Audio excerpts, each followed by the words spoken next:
Hello everyone. তো বিকালে rest করার পর আমরা একটু বেরিয়ে পড়েছিলাম ঘুরতে।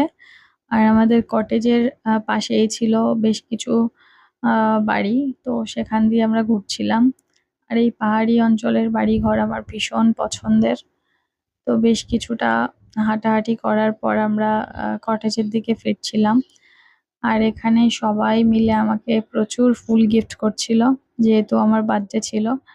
তো যে মানে রাস্তার পাশে যে ফুল পাচ্ছিল সবাই তুলে তুলে আমাকে দিচ্ছিল। বিষয়টা আমার বেশ পছন্দের ছিল। তারপর আমরা একটু ঘুরলাম। দেন একটু রিল করছিলাম এখানে আমি। তো সেই কারণে এই ক্লিপগুলো নেওয়া হয়েছে।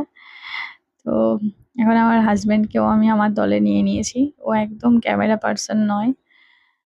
তো কিছু করার নেই, আমার জন্য ও বাধ্য হয়ে আসে। তো তারপর আমরা ঘোরাঘুরি কমপ্লিট করে এখানে কটেজে চলে এসেছি।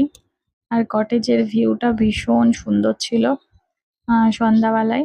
তো আমাদের দাদা আমাদেরকে স্ন্যাক্স দিয়ে গেছে, একটু পকোড়া, কফি এগুলো ছিল। এখানের সবকিছুই বেশ ভালো ছিল। তো তারপর কাকিমা বলল, তুই তাড়াতাড়ি একটু রেডি হয়ে আয়, কেকটা কাটতে হবে। তো চলে আসলাম আমি রেডি হয়ে। আর সবাই ভীষণ মজা করছিল আমার জন্মদিন উপলক্ষে। আর ও যেহেতু প্রত্যেক বছরই কিছু না কিছু স্পেশাল করার চেষ্টা করে। তো সব মানে প্রত্যেক বছর সম্ভব হয় না কোনো কারণে। আগের বছর যেমন আমাদের কারোরই বার্থডে সেলিব্রেশন হয়নি। আর মাঝখানেও ১-২ বছর কোনো না কোনো কারণে হয়নি। তো এই বছরটা ভীষণ স্পেশাল ছিল।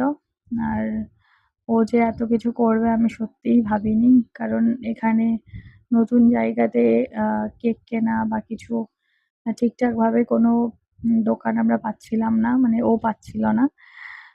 তো আমার কাছে ভীষণ স্পেশাল ছিল ব্যাপারটা। তো আর সবাই এত কমফোর্টেবল। আমার জন্মদিনটাকে সুন্দর করার জন্য সব রকম চেষ্টা করেছে সবাই। তো সবাইকে অনেক মানে ধন্যবাদ আরকি। ধন্যবাদ দেওয়াটাও ঠিক হবে না। কারণ সবাই অনেক কাছের। তারপর আমরা চলে গেছিলাম ডান্স করতে বাইরে। তো এই যে এই ডগি এসে আমাদেরকে আর ডান্স করতে দিচ্ছে না। আমাদের মাঝখানে চলে এসছে। আমার হাসব্যান্ড তো ভীষণ মানে কুকুর ভালোবাসে। ও প্রত্যেকদিন কুকুরকে খেতে দেয়। আমাদের বাড়ির সামনেও এরকম কুকুর আসে। তো ও আদর করছিল, কিন্তু আমি ভয় পাই। আর তারপরেই চলে আসলো বৃষ্টি। তো বাইরে আমরা আর ডান্স করতে পারলাম না। চলে এসেছি সবাই রুমের মধ্যে।